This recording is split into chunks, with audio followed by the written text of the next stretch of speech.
porquê de você não utilizar tendências. Vou fazer isso baseado em algumas argumentações básicas. Esses dias eu ouvi de uma profissional da área, né, na internet, que queria utilizar muito um determinado material na casa dos clientes. E estava procurando, na verdade, algum cliente que pudesse satisfazer o desejo dela de utilizar algum material. Eu olhei aquilo ali e pensei, cara, como será possível isso? Quem que vai abrir mão de sua personalidade? Quem que vai abrir mão de seus próprios desejos, interesses, da sua própria casa para atender o pedido de um arquiteto porque quer muito utilizar aquele material? Isso me parece muito antiprofissionalismo, né, da parte de alguns profissionais da área e acabam fazendo isso de uma forma, às vezes, ingênua, sem saber, né? Eu já tive uma fase, até no início de carreira, que eu queria utilizar, por exemplo, muito cimento queimado. Já passei por essa fase.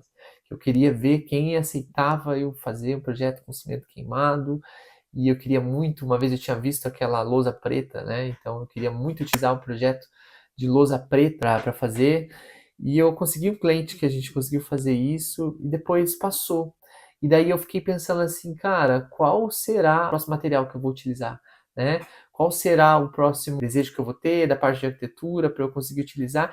E eu comecei a perceber que isso, se você segue nessa questão de utilizar a próxima tendência, você acaba correndo contra o próprio rabo, sabe? Muitas vezes. Então, acaba virando aquela pessoa sem personalidade, acaba virando aquela pessoa que utilizou o material, beleza, e agora eu vou pro próximo, sabe? O principal ponto aqui, por que de você não utilizar tendência? Vou fazer isso baseado em algumas argumentações básicas.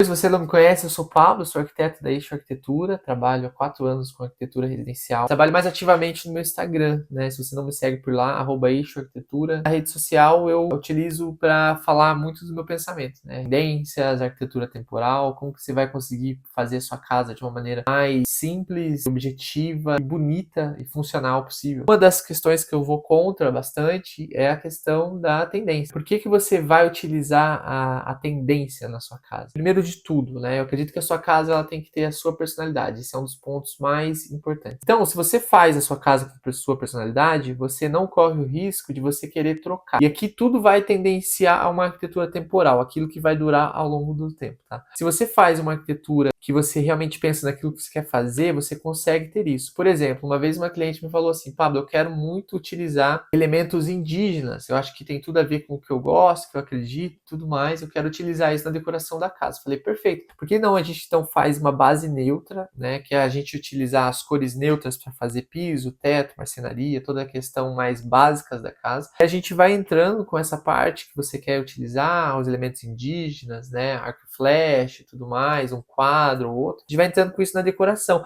De repente a gente entra até com alguma paleta de cor, né, nesses tons terrosos e alguns tons variantes, a gente vai entrando com isso na paleta de cor de decoração. Por quê? Porque dessa forma a gente consegue ter a sua personalidade e a gente não tem nada muito exagerado, né? Então o primeiro ponto da tendência é que você não consegue ter personalidade. Então você acaba conseguindo trazer uma personalidade a partir do momento que você não segue a tendência. Esse é um dos pontos principais. Segundo, a tendência ela não faz sentido se você olha, por exemplo, para outros objetos, né? Então a gente segue muito tendência para cor de parede, segue tendência para como que vai ser utilizado agora o MDF da vez, né? Quais são as iluminações da vez que você vai poder utilizar na sua casa, mas a gente não vê ninguém falando sobre tendência da geladeira nova, tendência do sofá novo, a tendência, sabe? Isso porque a gente não fica trocando de geladeira de tempos em tempos, mesa de jantar de tempos em tempos, a gente não fica trocando. Isso não é uma coisa que vai para tendência. Por que a gente vai ficar trocando, então, todo o restante da casa, né? A parte de pintura, por que a gente vai ficar trocando os MDFs por conta da tendência?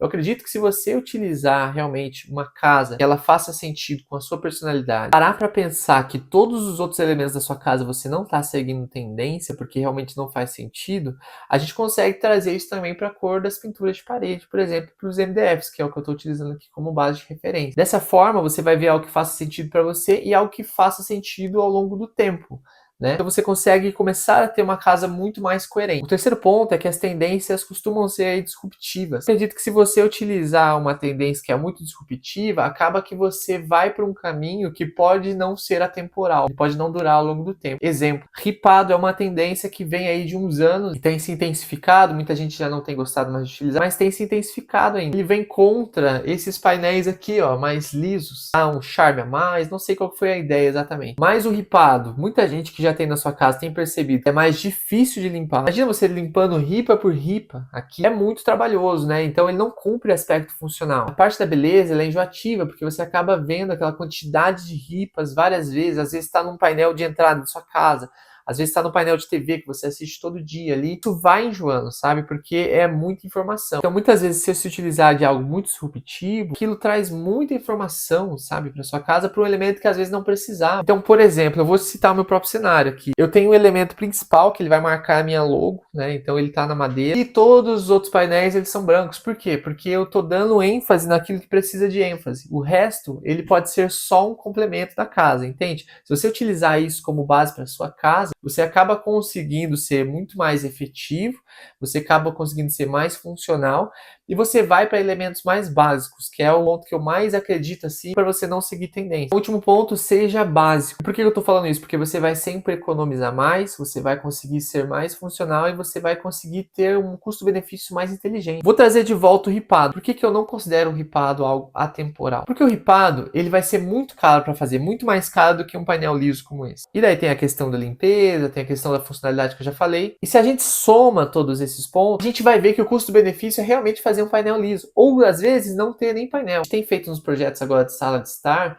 muitas vezes só um rack embaixo, uma prateleira em cima, né? E a gente consegue ter só uma TV ali na parede direto. Passa toda a infraestrutura primeiro, para não ficar o fio aparente. E muitas vezes não vai precisar nem do painel. A gente faz isso quando o apartamento também é muito pequeno, né? Você não consegue ter um painel bonito ali, grande, tudo mais, que vai fazer mais sentido. Ou seja, se você não gastou com o painel, primeiro que você não precisou fazer o ripado, segundo que você não precisou nem fazer o painel liso. Ou seja, vai ser muito mais barato para você, sabe? Então, seguir tendência é também economicamente muito mais caro para você. Porque você vai testar aquilo, afinal é uma tendência, está vindo agora. Você vai ser uma das primeiras pessoas que vai dizer se aquilo é bom ou não. Enquanto se você utiliza materiais que duram ao longo do tempo, são materiais que já são testados e você já sabe que se ele cumpre ou não a função da melhor forma. Outro exemplo que eu não gosto muito, o tijolo de vidro, né? O tijolo de vidro, ele é feito para quê? Para substituir, por exemplo, um cobogó. Cobogó são aqueles elementos vazados que você utiliza para passar iluminação e ventilação. Só que o tijolo de vidro é para quando você não pode ter ali ventilação, porque é uma área que vai chover e tudo mais. Então você faz tijolo de vidro,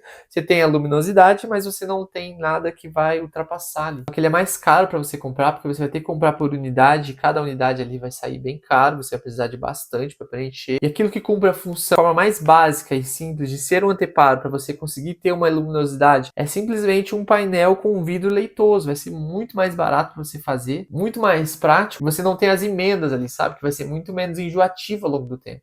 Então, toda vez que você for pensar em seguir uma tendência nova, pergunte-se se aquilo é de fato alguma coisa que é funcional, economicamente viável. E uma terceira pergunta que eu vi esses dias no comentário no Instagram, que a pessoa falou assim: eu me pergunto se é fácil de limpar. Se for difícil de limpar, eu já elimino, né? Utiliza essas regras para que você consiga ter sempre uma arquitetura mais limpa, mais clean. E vai ajudar muito a sua saúde mental. Por exemplo, seu ambiente de trabalho, ele tem que ser um ambiente clean, ele tem que ser um ambiente limpo para que você consiga realmente focar naquilo que precisa, que é o seu trabalho. Quer ver um exemplo contrário? O BBB, ele faz, por exemplo, as casas extremamente coloridas, você já percebeu? Aquilo lá é justamente para gerar um estresse na pessoa. A pessoa tá ali o tempo inteiro olhando para um monte de estímulos de cor e isso vai estressando a cabeça da pessoa, né? Então, se você utiliza isso como uma base para seguir, você com certeza vai ter uma arquitetura muito melhor para você. Então veja o que faz sentido para sua casa e comece a pesquisar um pouco mais sobre a arquitetura temporal. Dessa forma você vai conseguir realmente ter uma base melhor para você seguir. Valeu e até o próximo vídeo.